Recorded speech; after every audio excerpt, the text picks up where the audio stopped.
Bhadram karnebhi shrunuyama deva Bhadram pashyemakshabhiryajatraha Sthirairangai stushravagam sastanubhi Vyashema devahitam yadayuh Swasti na indro vriddhashravaha Swasti na pusha vishwavedaha Swasti nastarksho Arishtanemihi Swasti no Brihaspati'r dadhatu Om Shanti Shanti Shanti. Om. O gods, may we hear auspicious words with our ears. While engaged in sacrifices, may we see auspicious things with our eyes. While praising the gods with steady limbs, may we enjoy a life that is beneficial to the gods. May Indra of ancient fame be auspicious to us. May the all-knowing Pusha, god of the earth, be propitious to us. May Garuda, the destroyer of evil, be well disposed towards us. May Brihaspati ensure our welfare. Om, peace, peace, peace. So, we've been studying the Mundaka Upanishad, and we were on first chapter, second section, 12th mantra, which we did last time in detail. 12th mantra was Pariksha lokan karmachitan brahmano nirvedamayan nastyakrita kritena tadvijnanartham sa gurumeva bhigachet samippani shrotriyam brahmanishtam. So this tells us the beginning of spiritual life, the turn towards genuine spirituality. And the second thing it tells us is some of the qualifications of the student. And the third thing it tells us are the qualifications of the teacher. Who is a true teacher? So, the spiritual seeker examines this world, pariksha lokan. Basically examine your own life. And what is this life? What is this world which we are examining? Karma chitan, that which is produced, that which is born of cause and effect. You do something and you get some results. And then what is the result of this conclusion? What is the result of this examination? Nirvedamayat. Nirvedam means vairagya. Dispassion comes for worldliness. Why? Nastya krita kritena. The infinite, that which is beyond causality, cannot be a product of causality. That sounds very abstract. What it means is this limitless, deep satisfaction, fulfillment, which we all want. Notice, we all want it instinctively. We cannot question that. You can't ask a person, why do you want to be happy? You can't ask a person, why don't you want to be miserable? That's axiomatic. All of us seek, all living beings, not just human beings, all living beings instinctively, uncompromisingly seek to overcome suffering and seek to get lasting, deep fulfillment. So that one you cannot get through this life that we have, which is born of karma. It cannot be produced. Whatever is produced through karma is limited, is finite. It will have a beginning and an end, no matter how good, but also no matter how awful. No matter how sinful, the bad effects of sinful karma are again limited. No matter how wonderful, how good, the good effects of good karma are again limited.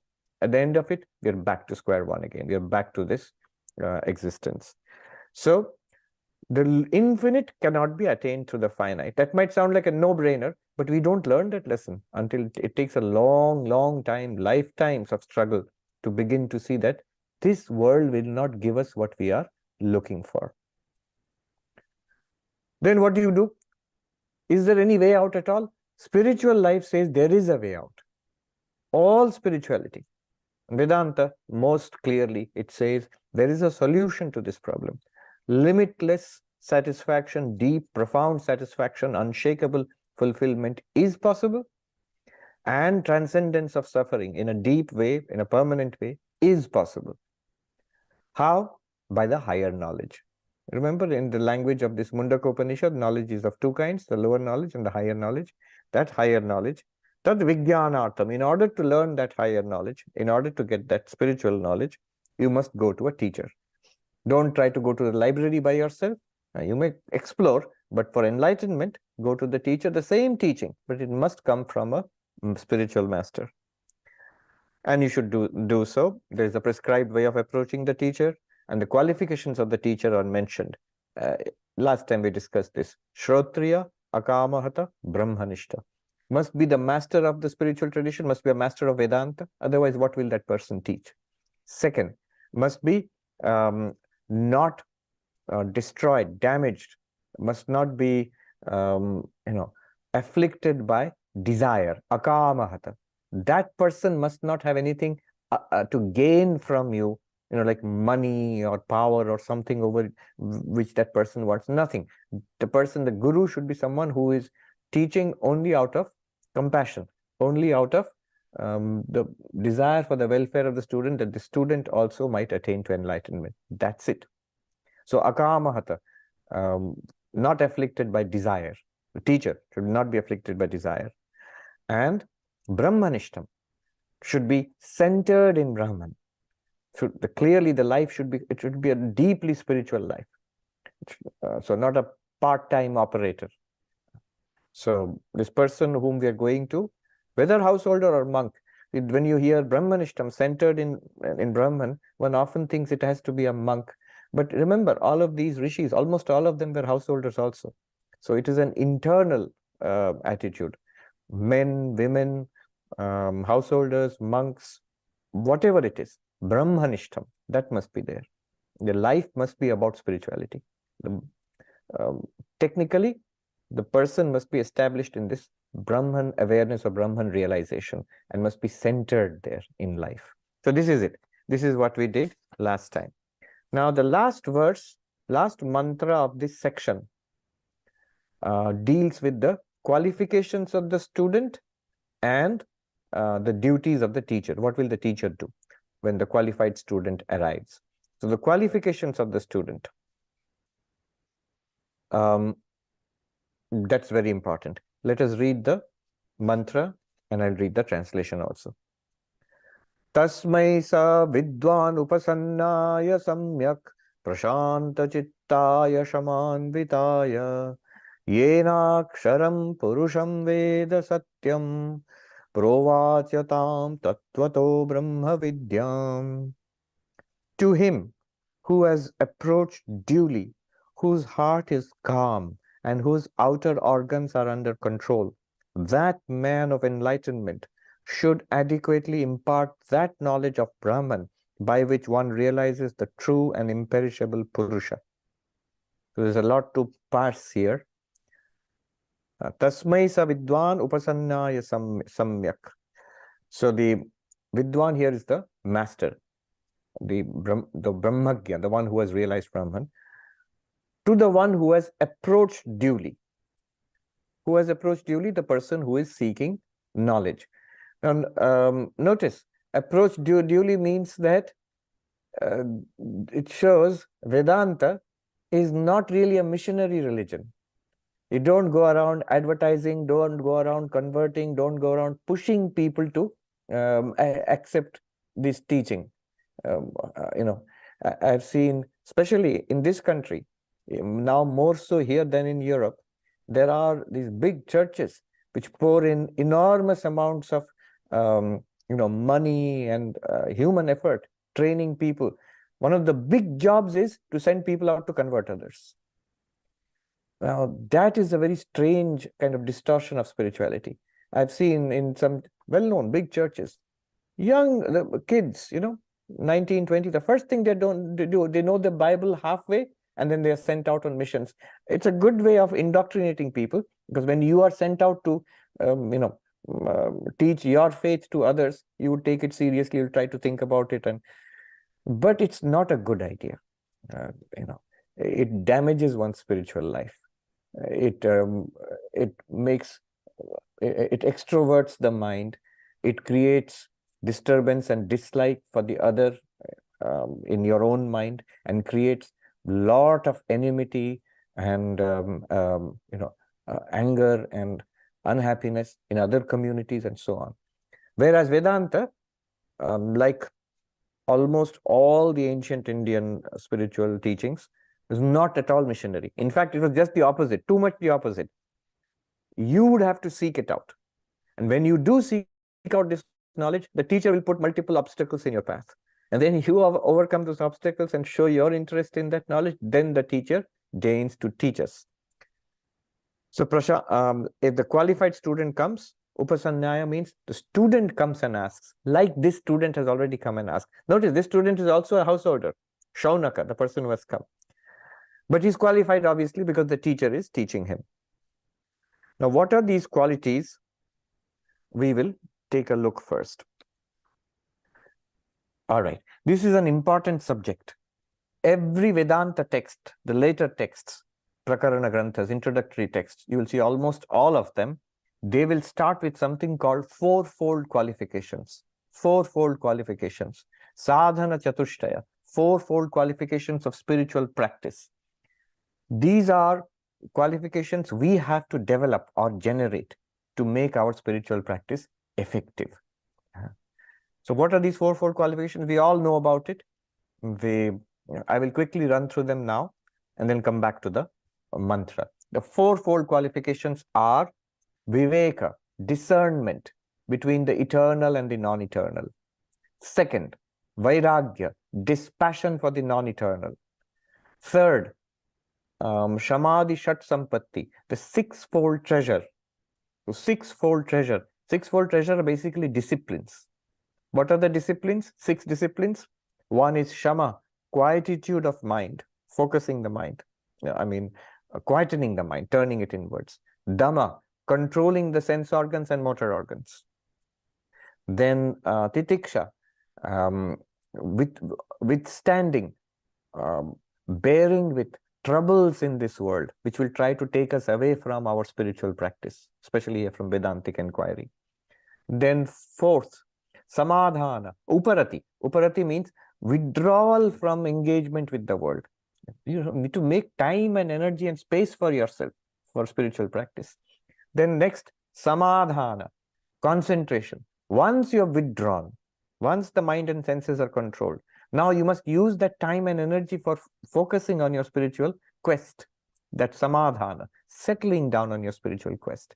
Then sixth is shraddha, a deep abiding faith in the Upanishads and other Vedantic texts and the teacher, in the sense that what these are saying is true. I don't know it yet. Let me try to understand. Here's a delicate thing. It's not faith in the sense of blind belief. I say so, therefore you have to believe me, and that's the end of it. No. It's not even the faith in the sense of you believe me now, and then you do these practices, and then you will realize later on. No. It is in the path of knowledge. The meaning of faith is take it on faith that there is something deep, meaningful, and useful here. And with that understanding, you ask your questions. There might be another kind of questioning that I have no faith in the teacher or the texts, and therefore I'm here to question everything you say in the name of free thinking. That way you will not get very far at all. So faith in order to understand, not in order to believe. And then the fourth, so these are the 6 disciplines, and the fourth of the fourfold qualification is mumukshutvam, intense desire for freedom. We'll take a quick look at each one, what each one is. I will use the classic work of Introduction to Vedanta, Vivek Chudamani. Vivek Chudamani, the crest jewel of discrimination, a crest jewel of discernment, written by Adi Shankaracharya.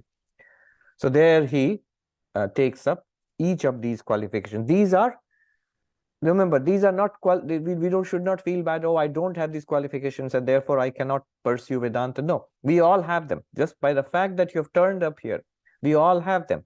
But these have to be pushed up to a level of excellence. Then only it will work. So, from Vivek Chudamani, this is the translation by Swami Madhavanandaji. I will read out the Sanskrit original and then read out the English translation and make some comments on each one of the fourfold qualifications. First, Viveka.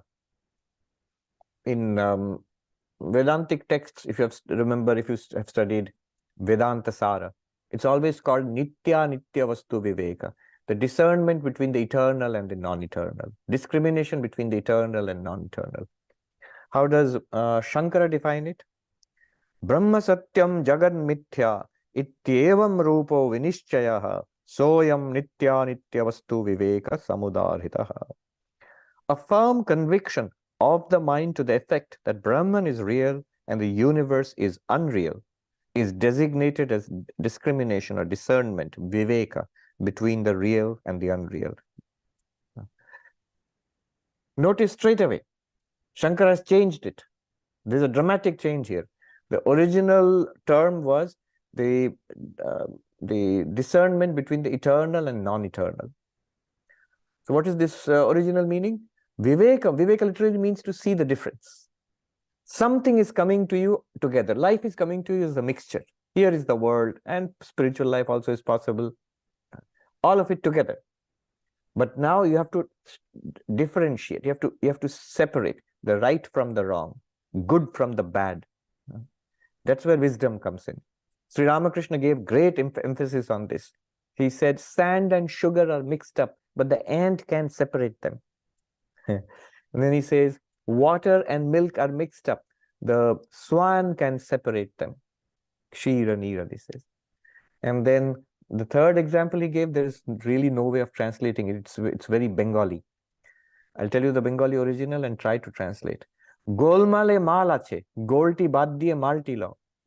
So the word for confusion, problem, trouble in Bengali, Hindi, many Indian, especially North Indian languages, is golmal. Now, Sri Ramakrishna was a master at wordplay. So what he did with the golmal means, he separated the two words, gol and mal. Mal means substance, reality, something that is worthwhile. So in the word golmal, gol simply means confusion, circle, going around in circles, whatever it is. So separate the mal from the goal. Leave the goal and take the mal. That's what he means. It doesn't work too well in English at all. Golmale mal ache, golti bad diye malti lao. Anyway, his point was Viveka.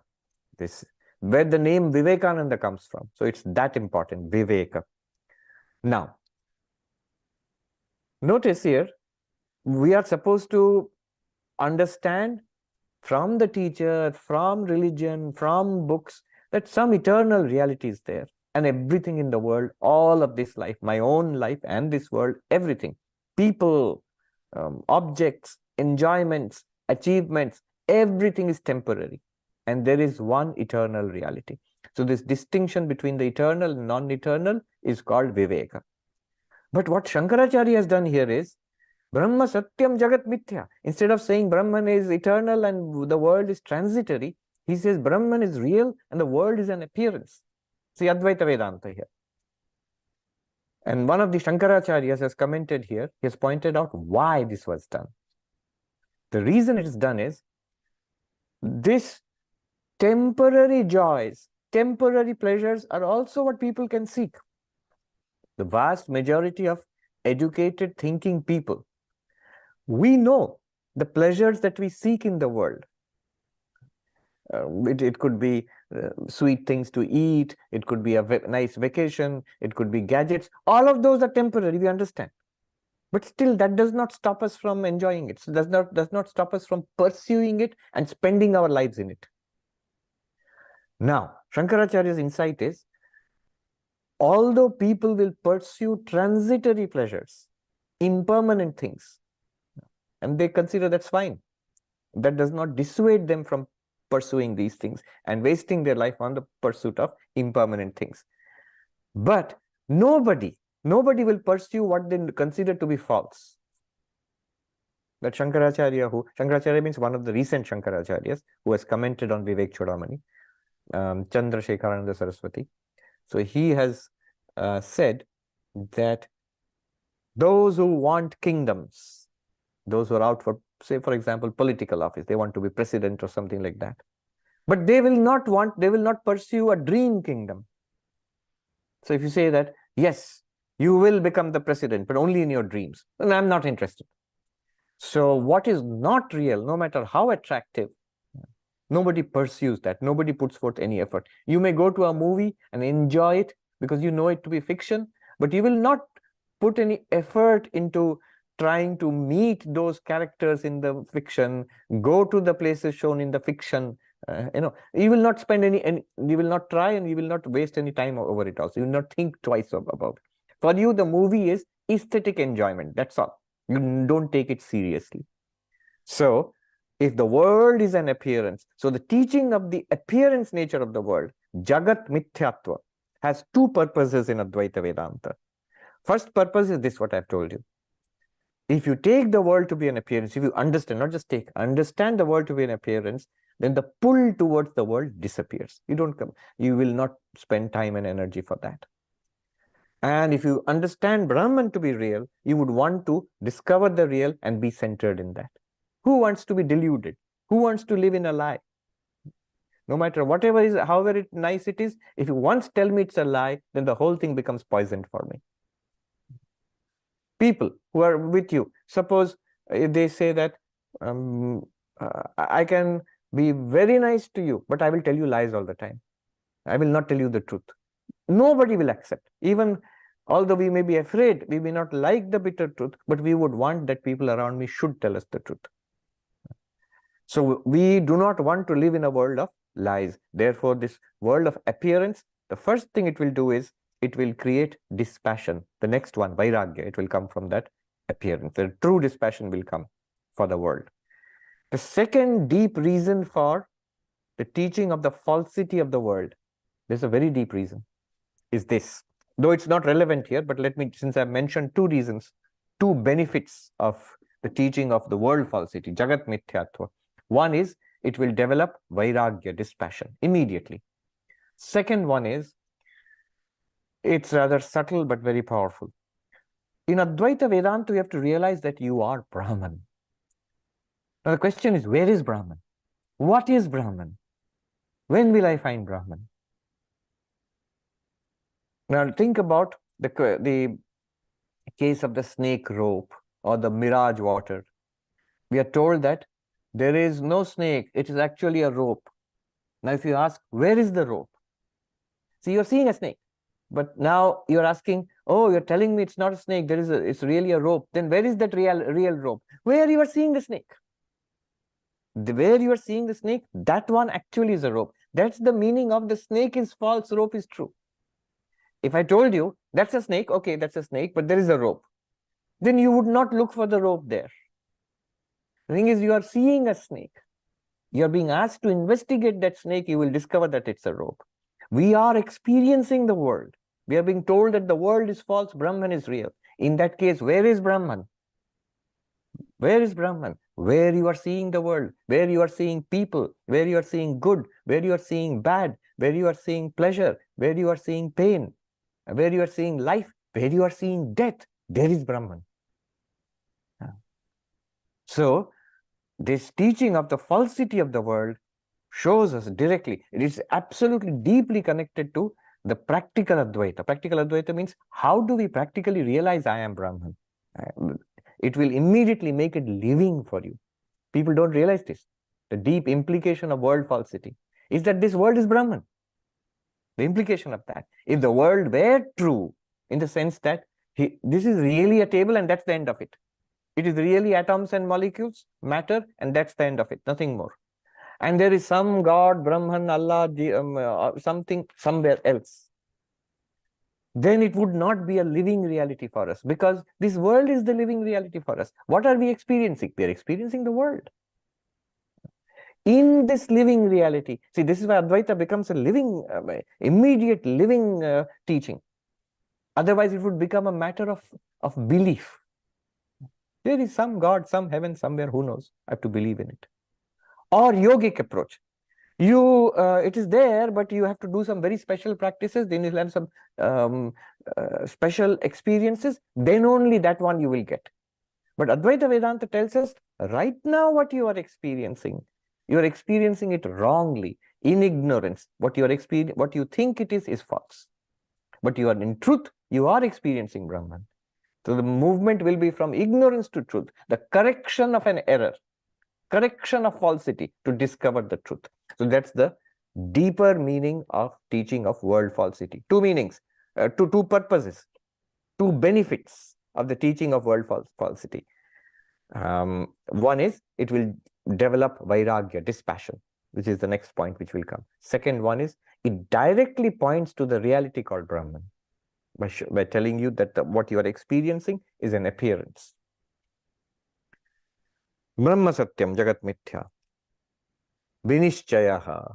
This ascertainment that this is true, that Brahman alone is real and the world is an appearance. How do I get this ascertainment? By having heard about it from an approach to Vedanta. You may have read books or heard a talk or something like that before you actually start the study of Vedanta. It does not mean the realization Brahman is real and the world is false. If it was realization, then there would be no need to go any further. You already known it.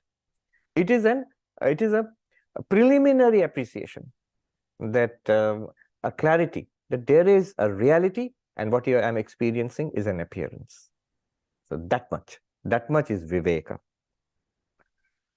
That itself is called Viveka. Now let's go on to the next one, Vairagya. By the way, one secret here, interesting insight about these fourfold qualifications. They are causally linked. Causally linked means one leads to the other. So Viveka leads to Vairagya.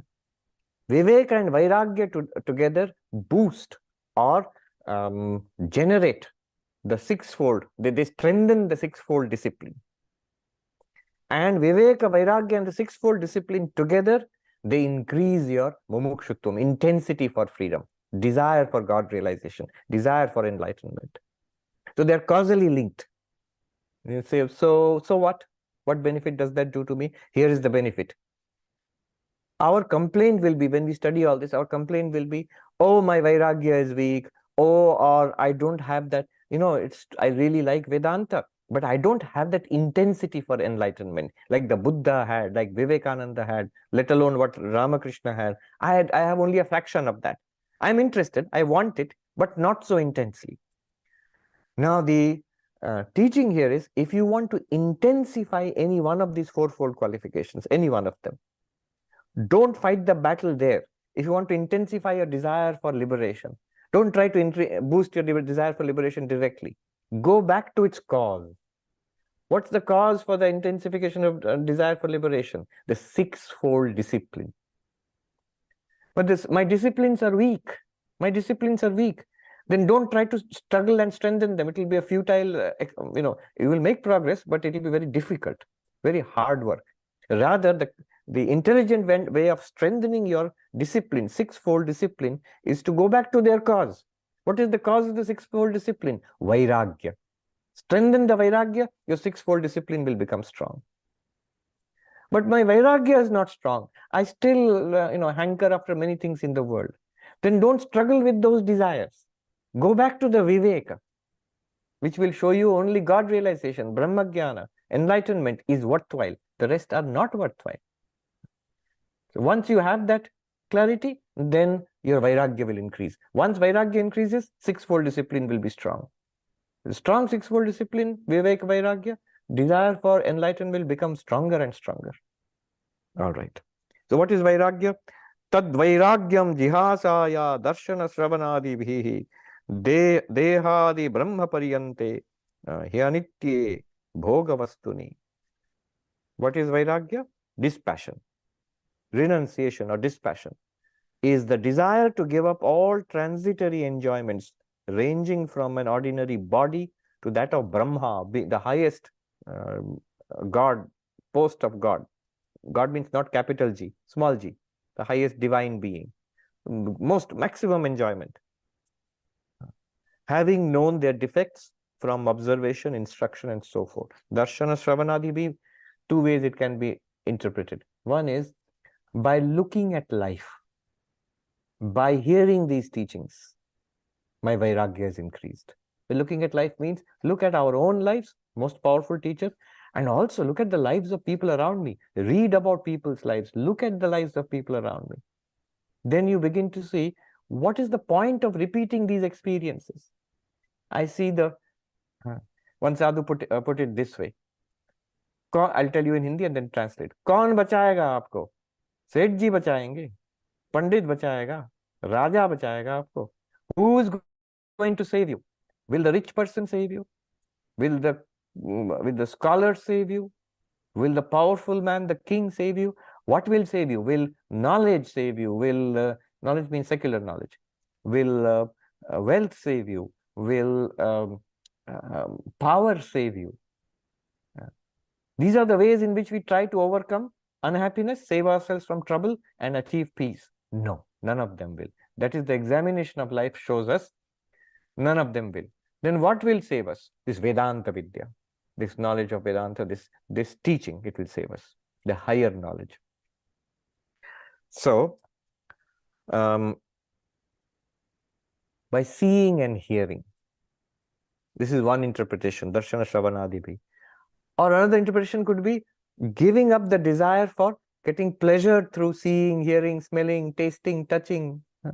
So the pleasure which we get through the senses, giving those up in bodies ranging from our human body up to divine bodies, up to the the existence of Brahma in the highest heaven. All of that, giving up the pursuit of trying to increase pleasure in these temporary, limited ways. That is vairagya, dispassion. Now, sixfold treasure. Now we have got viveka and vairagya, discernment and dispassion. Sixfold treasure. What are the sixfold treasure? One, shamaha, calmness of mind. Virajya vishaya vrata dosha drishtya muhurmuhu swalakshe niyata avastha manasa shama uchyate. The resting of the mind steadfastly on its goal, its Brahman, enlightenment. Having detached itself from the manifold sense objects, the whole group of sense objects, by continually observing the defects, is called shama, or calmness of mind. What is shama? Calmness of mind. People are so restless, physically restless and mentally restless also. I remember our teacher, the first monastic master we had, when we would we were reading this text actually, Vivek Chudamani. We used to read, have a class early in the morning after breakfast actually. And sitting on the roof of the monastery on a mat, the Swami would teach us, and we were novices. So one of the novices, a friend of mine, was sitting there with the book, and he was doing like this, sort of moving or bouncing around a little bit. And the Swami scolded, I still remember, sharply, stop that. Don't move. The physical stillness. But more important than that, mental stillness. Mental stillness. The beautiful story is there of the Buddha and Angulimala, the great dacoit Angulimala was there, who used to kill people and then collect their fingers, little fingers, and made a garland out of it. Everybody was terrified of the dacoit. And one day the Buddha was going through towards that forest and going through near that place, begging for his food. And people around that place told him, don't go there. The terrible dacoit is there. He will kill you and, collect your, what is this called? Pinky, little finger. So collect your little finger for his garland. But the Buddha calmly walked into the forest. And after some time, the dacoit saw the lone monk and started following him to kill him. But no matter how much he tried to get near the Buddha, Buddha was still a little distance ahead of him. So no matter how fast Angulimala walked, Buddha was a little distance ahead of him. No matter how fast Angulimala ran after the monk, Buddha was still a little distance ahead of him. So Angulimala shouted finally, gasping for breath, "Oh monk, stop! Bhikshu, stop!" So the Buddha turned around and said, "I have stopped long ago, Angulimala. When will you stop?"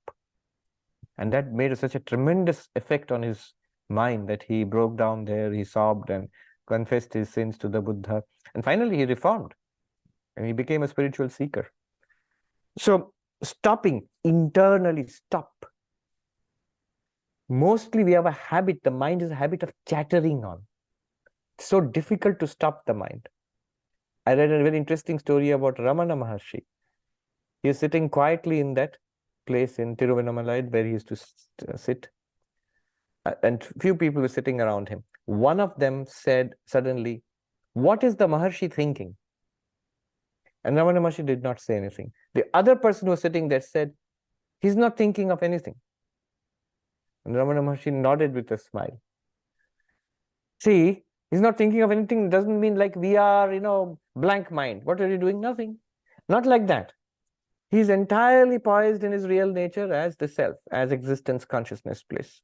And the mind, what's the mind doing? Nothing. Mind is not even thinking, I am Brahman, I am Brahman. No, not even that. Mind is quiet, like an instrument. You have a pen. Just because you have a pen doesn't mean you have to keep writing. When your work is done, you put it down. Similarly, when there's nothing for the mind to do or think, the enlightened one can put down the mind, the senses, the body, and sit still, poised in. The body, mind, senses are instruments for that person. If they want to think, they can think much better than us. So the mind is to stop chattering. What does this? The resting of the mind steadfastly on its goal, focusing on the goal of enlightenment. Of course, Ramana Maharshi, what I said, is a very high state. That's an enlightened person. We're not talking about that here. We're talking about us. So let the mind think about spiritual things. What prevents the mind thinking of spiritual things? He says, Vishaya Vrata. The Vishaya means objects of the world. Form, sound, smell, taste, touch. And what they compose, their people, activities, projects, also memories, expectations, nice memories, awful memories, or nice things to look forward to, or things to be scared of in the future. All of those things disturb the mind continuously. They shake the mind away from the goal. Stop it. Swalakshe niyata avastha. Centering the mind in your goal. That God realization is my goal. Brahma Jnana is my goal. If the mind must think about that. Think about what I read. Think about the mantra you're repeating. Think about trying to understand what Vedanta is teaching. Think about this project of enlightenment which we have taken up. Then the next one is Damaha, control of the senses. The organs of knowledge, organs of action. 10 organs. 5 organs of knowledge and 5 organs of action. Vishebhya paravartya sthapanam swaswa golake ubhayesham indriyanam sadama parikirtita bahya analambanam vritter esho uparati uttama. That is next one. So turning both kinds of sense organs away from the objects and placing them in their respective centers is called Dhamma or self-control. Eyes. I don't want to see, look around. Ears. I don't want to hear 100 different things. Tongue. I don't want to spend time in being a foodie, enjoying this, that, and the other thing. Be done with it, food. Whatever had then finished. Then so taste, smell, like that. And the organs of action. Just because I have legs doesn't mean I have to keep on walking around all the time, going here, going there. Just because I have hands doesn't mean I have to keep on grabbing things. No. So quieten, just like that Swami scolded my friend, the novice, the brahmachari, who was sort of restless physically. Stop. The organs of action and organs of knowledge. Ubhayesham indriyana. Swaswa golake. This is a yogic practice of withdrawing the organs to the centers. That's difficult. What we need to do is basically withdraw from the 5 external organs of action and the 5 organs of knowledge into the mind. That's enough. So that we are not active physically or through sensorily into the mind. Of course, if you're reading a book, you need to see. If you're hearing a lecture, you need to hear. Those things, that's all right. That's part of Dhamma. Then Uparati. Uparati is withdrawal from Bahya analambanam vrittehe, esho uparati uttama. The best kind of uparati is withdrawal. Self-withdrawal consists in the mind function ceasing to be affected by external objects. Analambanam, alambana means support. We seek support. The mind seeks a support. Support means something to rest on, something to think about. That's called a support. Something to hear, something to see. A monk told me once, after spending years, not years, several months in the Himalayas, in those days, many years ago, he had come down from the cottage and he was on his way to the railway station, back, and then to come back to the city. On the way, in a little roadside hotel in India, they are called dhabas. He sat down to have a glass of water, and one gentleman was sitting next to him on the wooden bench and reading a Hindi newspaper, which was 2 days out of date, 2-day old newspaper. And this Swami, he himself told me, I couldn't stop my eyes from going like this to take a look. What's the latest news in the newspaper? Then I suddenly realized what I was doing. You may say, that's silly. No. You try it. If you withdraw from worldly contact, if you don't see a human face, if you withdraw the eyes from seeing what they are habituated to seeing, the mind from its daily diet of news and gossip and everything, the tongue from its daily dependence on people to talk to and talk with, withdraw it all.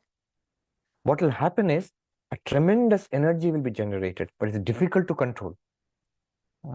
And whatever the little, Sri Ramakrishna gave the example of holes in the field. So the farmer, rice cultivation, it required the field to be irrigated with water. And the field needs to be blocked. Otherwise, if there are holes in the field, the water you have collected in the field will drain out. Similarly, holes in our senses means that sense which becomes powerful and uncontrollable, I have to see this, or I have to taste that. So there are any number of stories of monks in the mountains and going to what is called a bhandara, a feast for monks. And then, first of all, going there, the feast, and then coming and discussing how wonderful the laddu was and how wonderful the sabji was. Now, what is this? This is the inability to retain that energy. It's difficult, believe me. I've seen how difficult it is. So when you are in the midst of this, especially in this modern age, with mobile phone and with people around, with the sound of the city in the background, with people all around you, with activities, you don't realize how much we depend. Alambana, the mind, it's a comfort for the mind. You may think the world is a torture for you. You're being harassed by the world. And it is true, it's a torture. That's why when you withdraw from the world, go away to a retreat for 1 or 2 or 3 days, you will really like it. You will say, oh, thank God, it's so nice. But after a week, after 2 weeks, after a month, after 2 months, after 1 year, after 20 years, it'll just be a rock and howling winds and bitter cold and total loneliness and solitude. Most people don't think about that. Very few people can withstand that and remain focused in this without going mad. If you, there are people who lose their mental balance also, become eccentric. But remaining quite normal and steadily focused on spiritual practices without alambana, external alambana. Therefore, bhakti, easy alambana is given. You want to see, here are the beautiful forms of the Lord. Rupam Ajashram, Sri Hari Rupam Ajashram, Shankaracharya sings. The beautiful forms of Krishna are there, of Sri Hari are there. You want to hear the names, so you want to hear bhajans, hear beautiful chanting. You want taste, here is delicious prasad for you. Prasad is offered sacred food. You want fragrance, and there are the fragrant flowers and incense for you. You want a display of puja, and so there is rituals for you. You want to do things physically, there is puja and rituals to be work to be done in the temple and in the shrine. So in all of these ways, what bhakti does is it provides alambana, support from the mind, but a kind of support which will not sweep you back into the world. It will keep us engaged with God. Anyway, so that is uparati. Then titiksha, forbearance, very important quality. It is a famous verse from Vivek Chudamani, often quoted. Sahanam sarva dukkhanam apratikara purvakam chinta vilaparahitam sa titiksha nigadyate. Bearing of all afflictions without caring to redress them, being free at the same time from anxiety or lament on their score, is called titiksha, or forbearance. Difficult, bearing afflictions, physical pain, heat, cold, difficult people, noise, harassment, bearing that, not reacting to it, and not lamenting internally. So sometimes somebody is annoying you and you don't react, you're calm and quiet. But internally, I'll give that person such an earful, they will never try to do this again. So that's internal reaction. That internal reaction should not be there also. Externally no reaction, internally calm and poised also. And that's difficult. That takes some doing. It could be heat, it could be cold, it could be physical pain, it could be mental illness also, whatever, all kinds of problems. And there are different levels of this titiksha. One is common sense. Common sense. I'll give you, as an important issue. Suppose physical illness, the most obvious problem.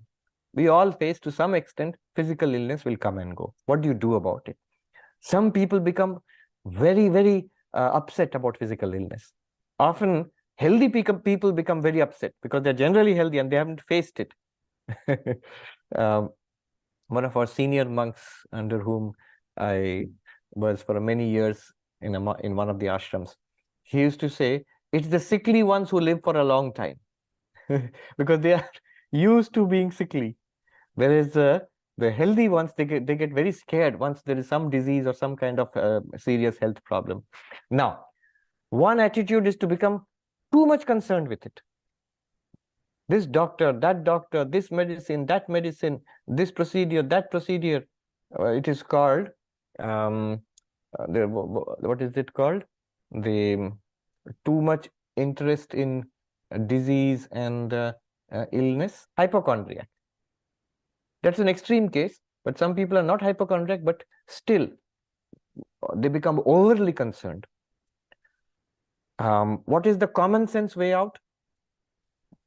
The common sense way out is, what is the problem? What is the treatment available, doctor available, whatever you can get for the time being.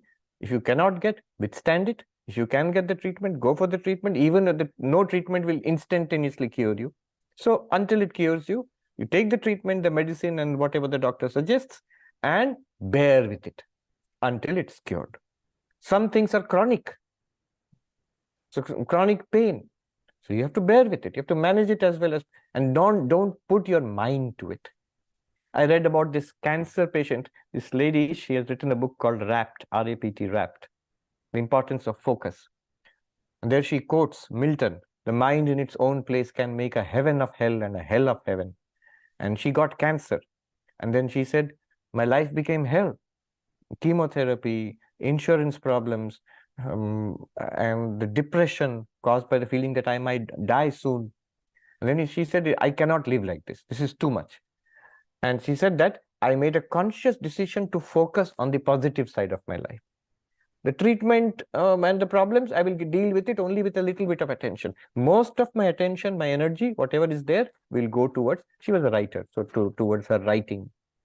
And then she writes that within a few weeks, I could say honestly that my life after cancer is actually better than my life before cancer. Because I'm consciously now concentrating on good things. So this is a common sense way. You take the treatment. Don't ignore it.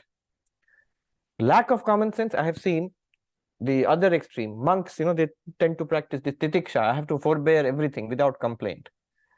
And I knew this young novice, a very sincere brahmachari. He got a sharp pain in his knee. And he wouldn't take any treatment. What are you doing? Forbearing. He's in the class. Suddenly he would extend his foot out of the bench because he can't sit still. It's hurting too much.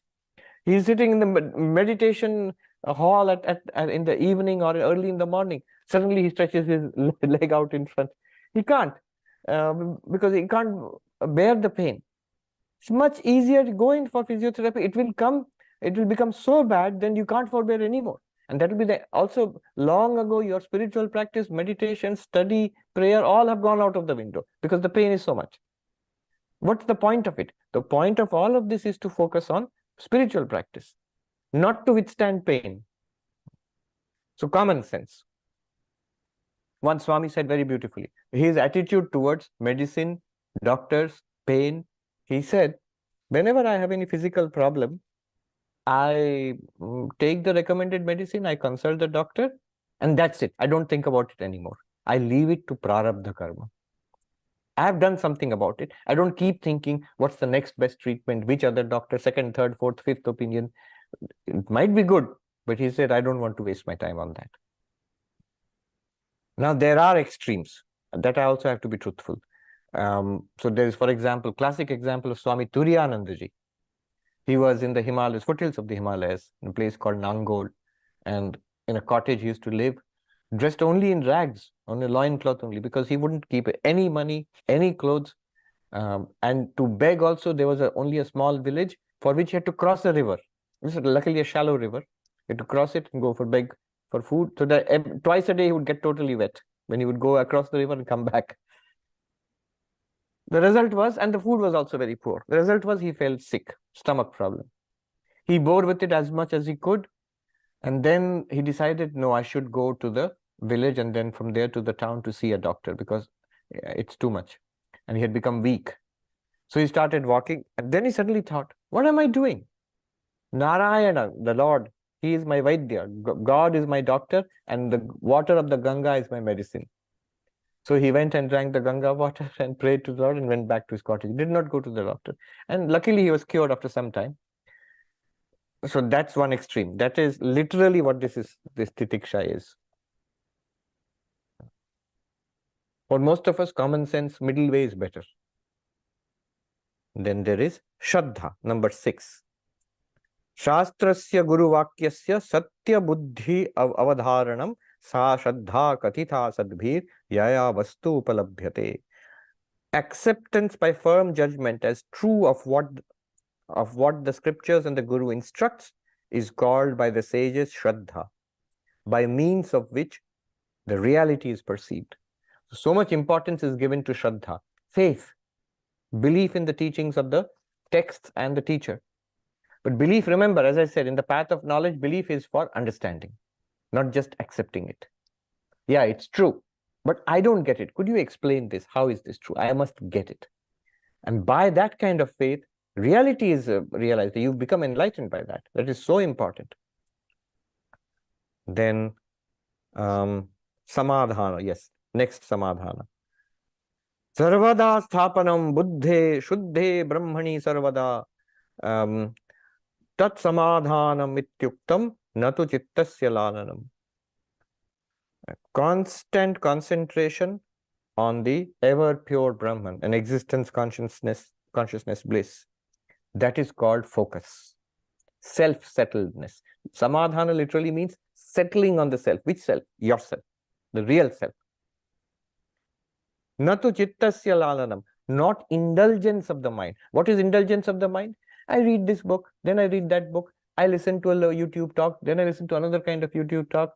There's sort of scattering yourself. Initially, it might be good, but then one needs to focus. And I've seen one quality in all the great Swamis, masters I've seen, and I've read about also, one common quality among all of them. They would finish what they started, even ordinary things. Take up one thing and finish it. So samadhana, self-settled, the settledness in your goal.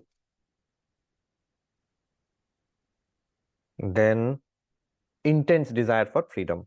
Ahankaradi dehantan bandhan ajnana kalpitan swaswarupa avabodhena moktumichha mumukshuta. Intense desire for freedom. What is this intense desire for freedom? Yearning for freedom. It is the intense desire to free oneself, by realizing one's true nature. So what is freedom? Realizing I am Brahman. Why is realizing I am Brahman freedom? Because Brahman is free. When you realize you're Brahman, you are free, free of samsara. From all the bondages which are superimposed by ignorance. What are the bondages?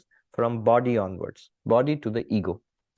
Body, prana, mind, intellect, including the ego, and the ignorance itself. All of them are bondages superimposed upon us by ignorance. Freedom from that will come through knowledge. Knowledge of what? I am Brahman.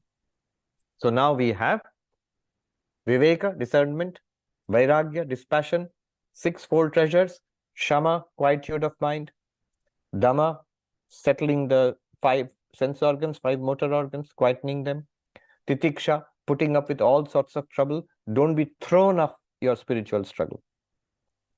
Then fourth is Uparati, withdrawal from too much engagement with the world.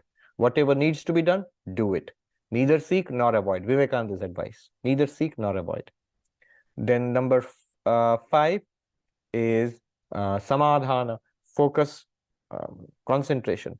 And then 6 is Shraddha, faith in the teachings, the texts, and the teacher. And finally, the fourth qualification is intense desire to be free, to be enlightened. And remember, these 4 and they're connected causally. If you have any problem with one, don't struggle with it. Go back to the prior one. You might say, how do I get the first one? Viveka. The teachings are giving you that. All the teachings for Vedanta are increasing my Viveka, my understanding of the reality of Brahman and the appearance nature of the world, the transitoriness of the world and the eternality of the spiritual goal. Good. Now let's go back to the mantra. Now you might say, question would be, where did all this come from? This neat 4-fold classification, the 4-fold spiritual practices, sadhana chatushtay, they have come from the Upanishads. But in none of the Upanishads, you will find all 4 of them systematically at the same place. They are scattered across the Upanishads. They have been collected from the Upanishads, what is necessary for the student, and systematized in the way which I just said. So Shankara, it comes around 800 AD, about 1200, 1300 years ago. But when we go back to the ancient texts, you find mantras like this, what we just read. What are the qualifications? He says, Prashanta Chittaya, Shamanvitaya. So here we find Shama, Dhamma, Uparati, all of them we find here. So Prashanta Chittaya means Uparata Darpadi Doshaya. Shankaracharya says, has withdrawn, has quietened the mind and gotten rid of faults like ego, pride. Humility is a very, very good help in learning things. If I am too proud, too settled in my ways of thinking, then you will not learn anything at all. In the ordinary world also, let alone Brahmajnana, enlightenment, the knowledge of Brahman. In the lower knowledge also, Aparavidya, one cannot learn if there is a lot of ego. The famous Zen story is there of the student who went to the Zen master and said, teach me Zen. And the teacher started teaching him. And whatever the teacher said, the student commented, oh yeah, I know that one. Yes, that's in that particular book. I have read that. Oh yes, and do you know that there's more about it in this such and such book? Then the teacher finally sighed, and you can see the teacher rolling his eyes. He said, now let us have tea, the Japanese tea ceremony. So the teacher started pouring tea into the student's cup. And it filled up, but the teacher kept on pouring, and the tea spilled out. And the student shouted, stop, what are you doing? And the tea is overflowing. And the teacher said, precisely, unless you empty your cup, how will you taste my tea? So you have to empty your cup. That is humility. Prashanta. Silence of the mind, quietness of the mind comes from humility. Then Shamanvitaya, the next one. Shama means quietude of the mind, again. And there, Shankaracharya adds the Dhamma. He says, Baiha Indriya Uparamena. Withdrawal of the external senses. Seeing, hearing, smelling, tasting, touching. Stop these activities. He says, Sarvato Viraktaya. Turning away from all sides. These things, come and see, not interested. Even the most amazing things in nature. Once in the Mediterranean Sea, going by ship, Nivedita was there, Swami Vivekananda. It was an amazing moonlit night on the Mediterranean Sea. And Nivedita said, "Look, how beautiful." And Swami Vivekananda immediately said, "And yet, how much more beautiful must be the self to which all this appears." It's because of you, the self, that this beauty you see outside. And that consciousness is experiencing this beauty. And what is the beauty of that? Just think about it. So, withdrawing from the external attractions. Then, so in these ways, in the earlier mantra, Vairagya had been mentioned, dispassion. Inquiry had been mentioned, Viveka. You inquire into your life and then develop Viveka. Viveka, Vairagya have been mentioned. The sixfold treasures have been mentioned. So, in these ways, different Upanishads, these qualities are mentioned, they were collected and systematized into the fourfold qualification. Then this mantra says, Enaksharam Purusham Veda Satyam Provachatam Tattvato Brahma Vidyam. The master will instruct the ready student. That's the duty of the teacher. The teacher should not refuse to instruct. Shankaracharya says, Niyama, this is the rule. What is the rule? Yat Nyaya Prapta Sat Shishya. When the student, Sat Shishya, like Sadguru we say, the true Guru, but Sat Shishya, Shankaracharya says, the true Shishya, the true disciple, when that disciple appears and approaches formally, the way he should approach for teaching, Nistaranam avidya mahodadehe. The Guru should rescue this student from the ocean of samsara. Mahodada, the great ocean of samsara. Here in Vedanta, the ocean of samsara is actually the ocean of ignorance. Ignorance leading to desire, desire leading to karma, and karma leading to the effects of karma. It's an ocean in which we are sinking and rising and floating around, unable to get across. The Guru's job is to rescue us. How will the Guru rescue us? By teaching us this, giving us the knowledge which will save us, the saving knowledge, the higher knowledge. I have told this on other occasions, but let me just repeat it here. Swami Trigunatitananda, the direct disciple of Sri Ramakrishna, who built that San Francisco Hindu temple there. First Hindu temple in America, 1905, 1906. It's still there. It survived the great San Francisco earthquake. It's a heritage building in San Francisco. So anyway, he was in the Vedanta Society of San Francisco, and he was very tough. He would scold left and right. And the disciples would often be scared. So I guess some lady, an American lady, must have written about his scolding.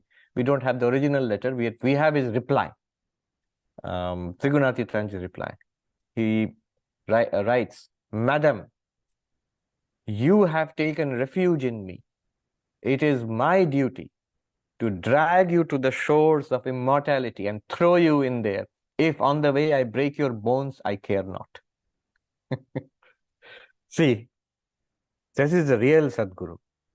He is quite confident of giving you enlightenment, taking you to enlightenment. Only thing is, it's very tough. He will make sure you get enlightened, but it's like, as he says, I will drag you and throw you into the ocean. It's like, you can imagine the bay, the San Francisco, the bay there. You can see it from the ashram. You can imagine being dragged into the bay, towards the bay and thrown in there. And if on the way I break your bones, I care not.